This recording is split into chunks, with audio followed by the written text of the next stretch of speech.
তুমি যদি জমির প্রতারণার কথা মাতবর সাহেবরে কইতা, তাহলে আমি হাসতে হাসতে মাতবর সাহেবরে কইতাম তোমার শুক্কুর পাশ, তোমার শুক্কুর সৎ। আমি তারে পরীক্ষা করছি।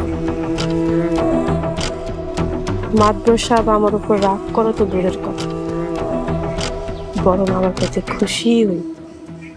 তাইলে আপনার চোখে আমি কিসের ডর দেখছি? মাতবর সাহেবরে যদি তুমি সব বইলা দিতা, তাহলে তোমার প্রতি যে আমার ভরসা, সেইটা হারানোর ডর। তোমার প্রতি যে আশা আমার বুকে বাইসে আছে, সেই আশা হারানোর ডর। এসব ছাড়া নিজের জীবন হারানোর ডর তো আমারও নয় শুক্কুর। তুমি বুঝবে যেদিন সেদিন আর আমি থাকবো।